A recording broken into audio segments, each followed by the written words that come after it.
welcome. This is Deets and Geets, a pop culture podcast where we give you the pop culture happenings, the deets that pique our interest. And the geeks, the music and lyrics that fill up our weeks. I'm Star Agni. And I'm LRK. In this episode, we cover the Netflix original horror miniseries Ghoul in Deets, as well as its music in Geets.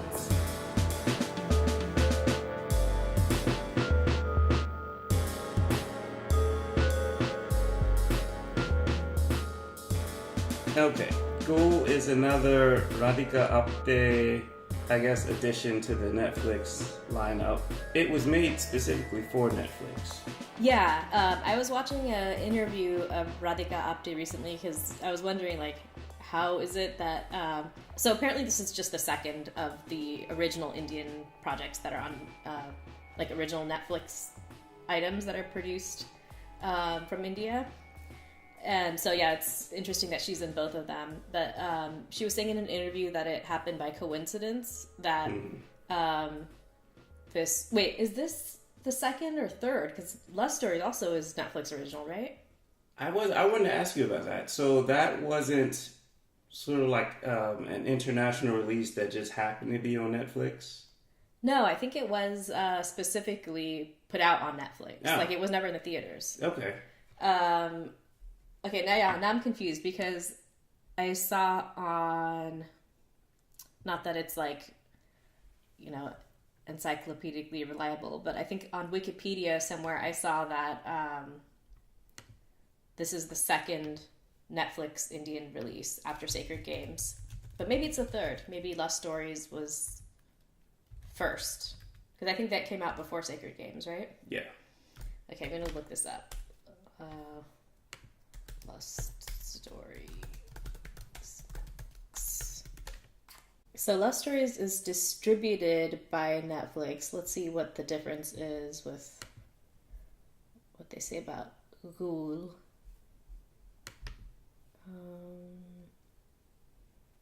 Netflix acquired the production of Ghoul in February 2018. So maybe that's what they mean, second Netflix production as opposed to just distribution. But anyway, so she was saying it was by coincidence. It wasn't like Netflix was involved from the start in Ghoul. They were for Sacred Games though. But I think for Ghoul as well as Lust Stories, Netflix happened to come into the picture and happened to be the right platform. Okay. But yeah, I wonder what it is about Radhika Apte that is so palatable to the Netflix audience, apparently. Yeah. And to whoever is making these decisions on behalf of Netflix as far as what content from India to put out in this market. Yeah, there was an article, I can't find it now, but we're not the only ones who have noticed that, her face is just all over Netflix. I think that was, I don't know if it was trending necessarily, but it was on Twitter a lot, maybe a few weeks ago. I think when it was first announced that Ghoul was, that there was this Ghoul project and she was in it, and some people were like, there's too much Radhika Apte, and then some people were like, there's no such thing as too much Radhika Apte. Yeah. So she seems to be pretty polarizing. People either, love seeing her, or they're like, enough of her. So what do you think? How do you feel about Radhika Apte? Initially, I was pretty indifferent. But now, after seeing her in various movies, I get it. I don't know. I'm a fan. I enjoy seeing her on all these Netflix projects. She has sort of a... I don't know. I think she might be typecast, though, in the sense that she's always, distressed. You don't really see her in any happy role. She's always, got some issue, she's upset at somebody or somebody's done something to her and she just has this face, so. Yeah, she is stressed or distraught or whatever a lot. Yeah. And then it's interesting that she kind of has these three sort of faces that I've seen her in, because on the one hand she's versatile, she's in lots of different types of projects, big Bollywood, independent, Netflix, short films, web series. So she's all over the place in terms of the types of films and projects. And then also like the and like the scale of stuff, and then also her roles are like kind of different, but then kind of like in these categories. So either it's like the modern, independent, like taking charge of her life, like city girl, or the like naive village belle. But even in those roles, I feel like she has like an inherent sort of dignity and stuff that she brings to the role. Yeah. Or like I guess both in Sacred Games and Ghoul, she's kind of like the no nonsense, like determined, ambitious kind of officer or agent or whatever. So yeah, she is kind of, I think I saw an article about that recently. Some critic wrote that like she's kind of one tone. Or like it's maybe not her fault, but the writing of her roles seem to be kind of like one tone. Like it's like she just kind of is in these roles. So I think in that way, Lust Stories, her role, like I mean that's the first role where I really kind of felt annoyed with her, because before I was like, oh, she seems like an interesting, like she brings something interesting to each of her characters. Yeah. And then as an actor, I think she makes interesting choices and stuff. But in that movie, I was like, oh my God, she's so irritating. But I guess that's what makes her a good actor, because I think you were supposed to feel that way from that and be like, what's wrong with her? Like, she's just super just batshit crazy in that, which you don't see that, from her otherwise. She's pretty, like, composed. And I'm happy about that, because after seeing that performance, if it had just been like that kind of acting over all of these projects, I would have been like, yes, enough, Radhika. Yeah. So I think it was, and then, so the first time I saw Lust Stories, I was just annoyed with her, and I was like, ew, and especially because that was the first story of the 4, so somehow it's like, why is it starting out like that? But then when I watched it again, I really enjoyed seeing her performance, because it just seemed, especially because I had read that like a lot of it was kind of improvised.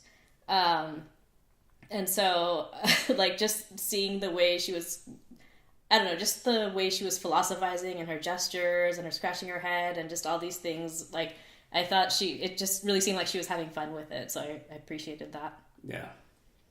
So I guess getting to Ghoul. So this is a 3-episode miniseries on Netflix. One thing I thought was interesting is, well, I'm just not really like, I guess I don't know my monsters and my folklore that well in general, but I had no idea that Ghoul is like a pre-Islamic or Islamic associated term. I wonder why there isn't like more of Ghoul, like, because that term I've heard, monsters, ghouls, goblins, whatever. Right.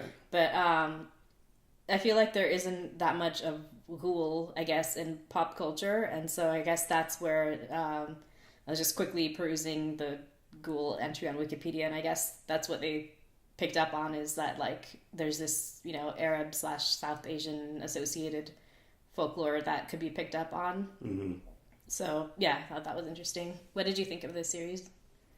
Well, I'm curious why it is a miniseries. I mean, they call it, like season 1, so my guess is they're coming out with a season 2, but it was the length of a regular movie, regular Bollywood movie, so why not just make it like Ghoul 1, Ghoul 2? Yeah, I totally agree, because each of the episodes is like 40 minutes, right? So it could have just been one movie. So because I think 3 is a pretty awkward number for a series. Like if it was at least 4, right? Could have been like a proper miniseries. Probably like 6 is more like it, to like, right. I don't know, have something that you could kind of binge on one after the other. But yeah, 3 is kind of weird. It looks like they did initially intend to make it a movie, but then they,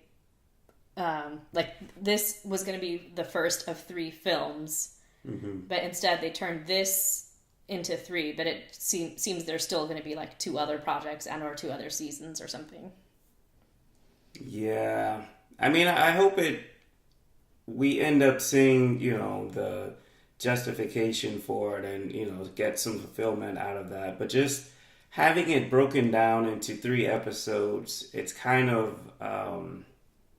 I don't know. It gets into spoiler territory because it has like the synopsis on there, and then the images that go with those episodes. So they kind of give things away a little bit. Yeah. Also, yeah, I mean, it was interesting that, like, I just started searching on Twitter, like, what are people saying about Ghoul when we started watching it? And it seems like some, Hindu right-wing people were upset and thought that this was, like, anti-national and whatever. Ironically, because that's kind of what the series brings in, is, like, people being extremist with, like, suppressing dissent, right? And so, like, these people are basically demonstrating that is what they're about. Yeah, they're trying to make it seem like this is some, like, left-wing project or something, but it totally isn't. I mean, yeah, the premise is about, like, a authoritarian regime where Muslims are marginalized and oppressed and brainwashed and whatever. But other than that, like, as you pointed out when we were watching it, it's not particularly flattering to Muslims either. Yeah, I mean, no one looks good in this movie. Especially, not to give away how it ends, but, like, I guess if you watch it the whole way through, like, definitely it's not, like, trying to, like, vindicate anyone. Yeah. I mean, I'm trying to think of how to... so are we doing spoilers, slight spoilers, no spoilers? I'm okay anyway. Well, I don't know. I wonder if enough people have seen it at this point. I guess we could do slight spoilers. Okay. Because actually, I watched the trailer again, and the trailer gives away... I'll say it gives away a reveal. Which I think if I had seen the trailer beforehand, I would have... I think it would have spoiled, the tension that I felt when watching the movie. But I don't know. I'll just say this: like, when you bring the outside elements to teach someone a lesson, and have that desire to be right or to defeat the other person, that ends up decimating both sides, and that's what I felt in this movie. To me, that was like the ultimate lesson. But how it ended kind of makes me wonder how season 2 is going to be. I mean, so it ended on a cliffhanger. I'll just say that. So now I am wondering, like, all right, how are they going to up the ante on the first one and still make it interesting? Yeah, I kind of don't think there should be a season 2 because I just don't see how, like, where you could really go with it after a certain point. Like, I think the cliffhanger is okay to just kind of leave it that. Like, yeah, I could see I that. don't know. Yeah. What did you think of the fact that it's like a dystopian near future, like that aspect of it? I thought that was interesting. I'm not really sure, and not that it needs to be explained, everything needs to be explained, but I'm not really sure why. It just, just like totalitarian near future, things are bad. Detention centers have sprang up all over the, country. The country is not awesome. I don't know, just sort of had that preamble before the movie starts, and then you see the person in the jail cell doing the ritual, and it actually tells you, I think I missed it, and we watched it again. We went back, but I watched it one more time, and actually tells you what happens, I guess. So in the first instance, you get a sense of what's happening. I am trying to say this without giving it away, but I guess, for those listening, if you pay attention in the beginning, you won't be, I guess, so lost. I don't know. I think overall the sort of totalitarian India works because I think it gives, sort of the characters, like, where their minds are at. Like that one, she was either a captain or a lieutenant, I forget, but the hater. Yeah. The right-hand lady, you can see like where she's coming from, like why she's such a hard ass, and I think having that surrounding and the fact that they're in this detention center, underground, no daylight, everyone's a little bit on edge. Yeah, I mean, I guess it's the first dystopian future thing I've seen from Indian cinema. I'm sure there have been other ones made. But, you know, there's been this whole string of them in Hollywood, including, like, Hunger Games and District 9 and, I don't know, lots of them. But, and I guess Purge also. And it's interesting that this, like, Ghoul is, like, a joint project which involves Blumhouse Productions, which I just, you know, when we were watching the credits, I was like, what? I saw like the Jason Blumhouse Productions or whatever. Right.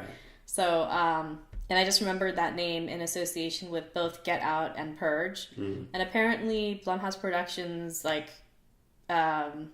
is behind, like, just hella movies. Like, if you look at the Wikipedia entry under filmography, it's like, I don't know how many there are, like over 100, I think. Oh, wow. Going from 1995, Kicking and Screaming, through, like, there's announced stuff for 2019, but there's, like, Halloween, First Purge, Black Klansman, then, you know, Get Out, Insidious, I mean, just lots of, like, lots of movies. So I guess just lots of different, and Paranormal Activity, all of those films. Oh, wow. So, I guess this is like the production house for like horror films, both sort of Hollywood scale and smaller budget and indie sort of projects. So that's really interesting that they're looking to India. Like, I wonder how that came about. And then I guess, you know, they teamed up with Anurag Kashyap and who's the other guy? Vikramaditya Motwane or something. Who, like, those two are the guys behind Sacred Games, and obviously, you know, this started before Sacred Games was released.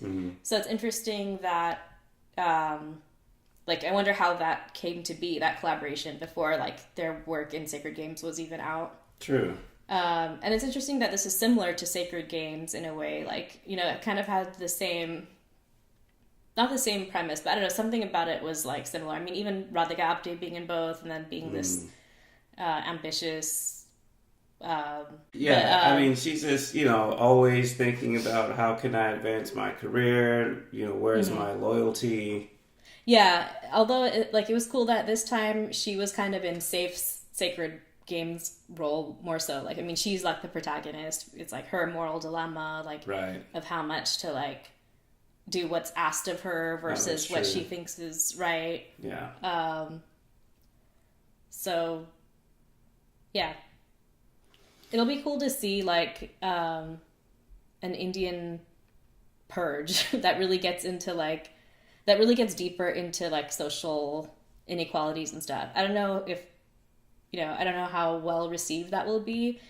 I think probably it would do better on Netflix maybe than, like, as a Bollywood release, but then it limits who gets to see it.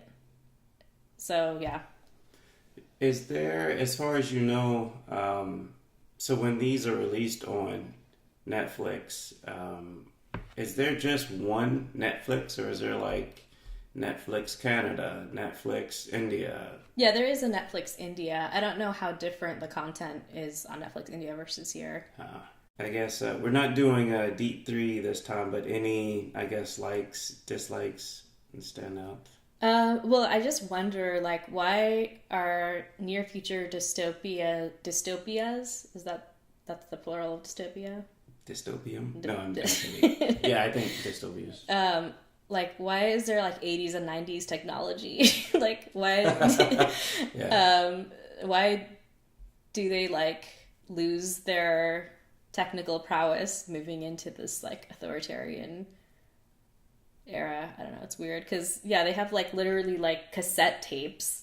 I'm like, what? Yeah, I wonder if they were, like, confusing it with apocalyptic sort of, you know how, like, when everything goes to hell, it's like you're rummaging through stuff and I found this old cassette tape recorder or whatever. Yeah. I don't know, maybe just when they were writing it they kind of, because I don't know why you would necessarily go back in technology, but I mean, you would think that they would just like focus on getting better and better tech to like oppress and monitor and surveil people, right? But yeah, they could have had a little bit of future tech, but I guess I think it was supposed to be near future. I mean, because I know back in the day we thought now we would have flying cars and Jetson type stuff, but it's still, I guess, the technology that amazes us is like mobile phones and internet and that sort of thing.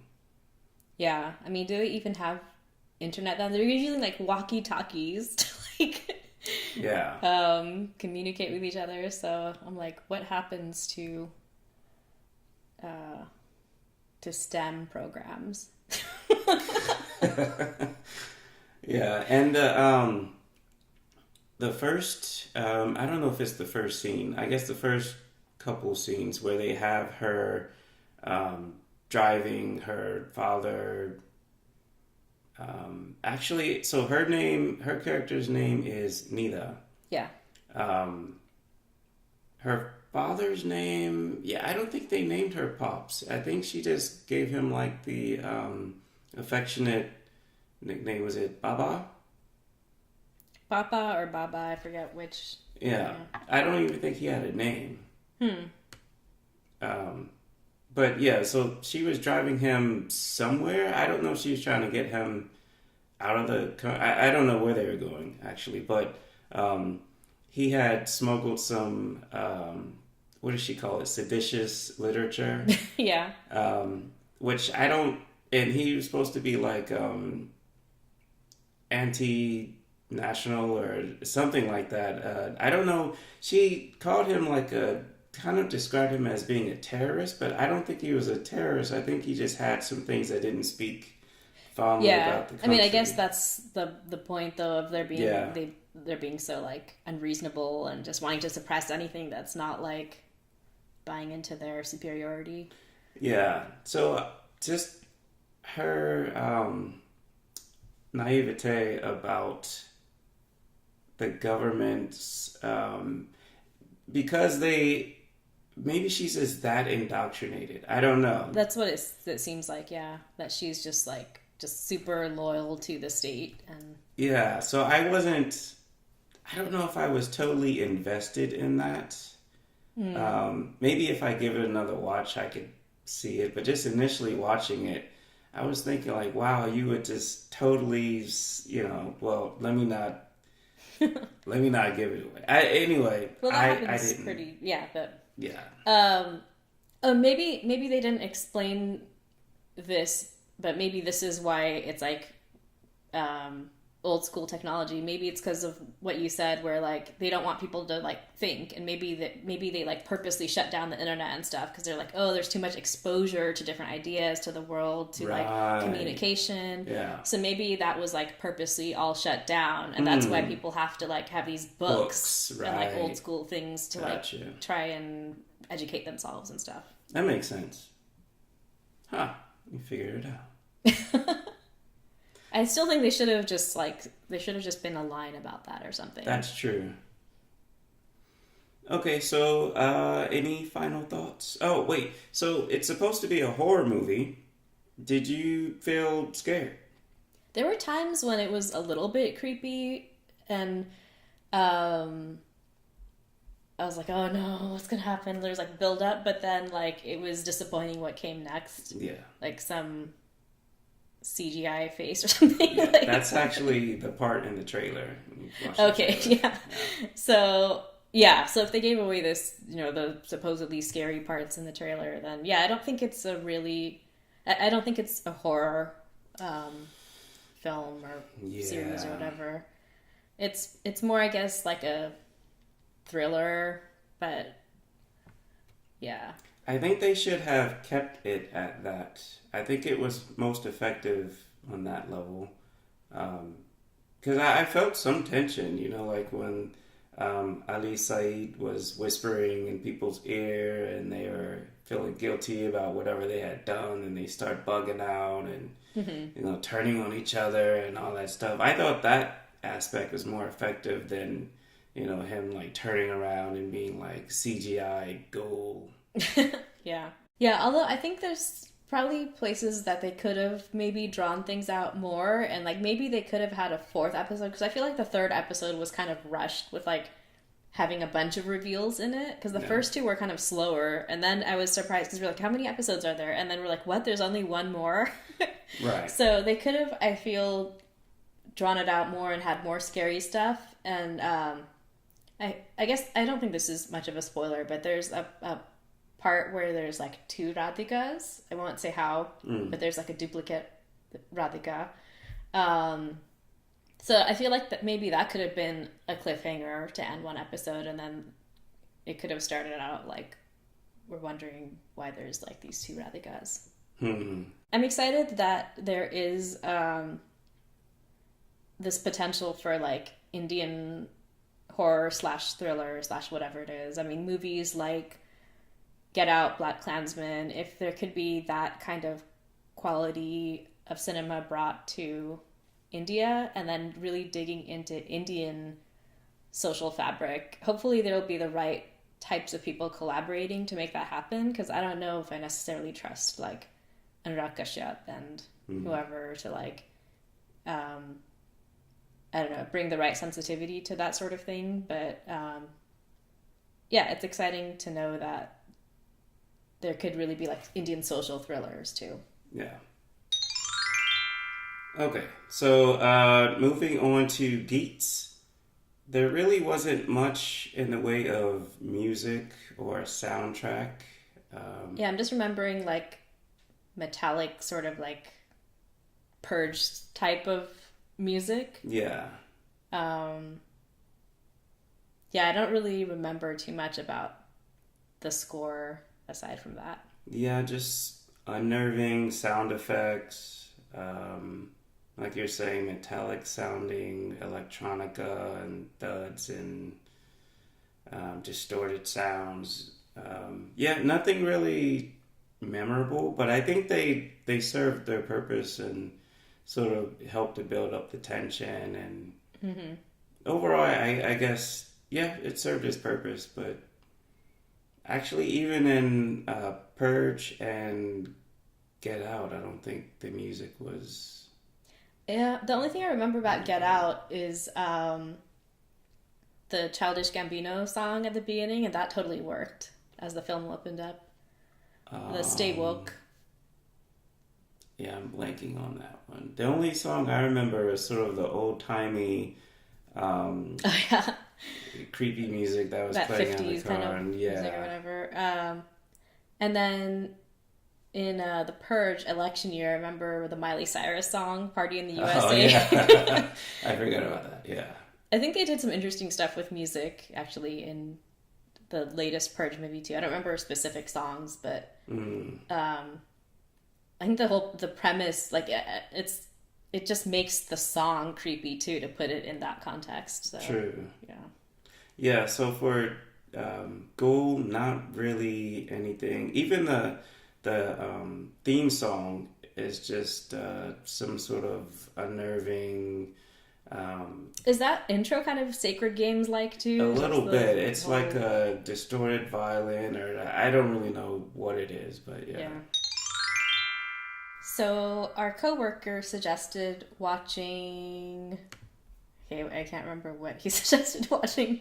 One of the Blumhouse projects. Oh, it's also Blumhouse. Oh, Sharp Objects. Yeah, that's also from Blumhouse. I didn't know that until actually I just saw this on Wikipedia. I was like, oh, that's Sharp Objects was recommended to us. So let's watch that and then see what we think, knowing now that it's part of this Blumhouse family.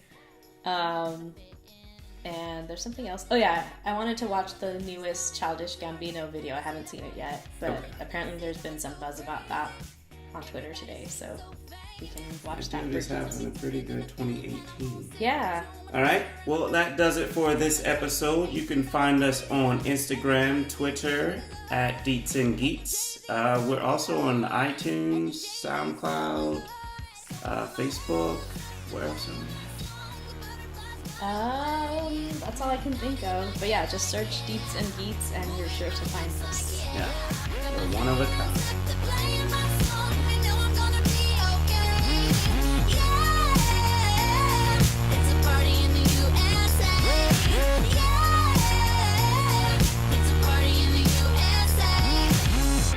Club in my taxi cab, everybody's looking at me now. Like, who's that chick that's rocking kicks? She gotta be from out of town. So hard with my girls on around me, it's definitely not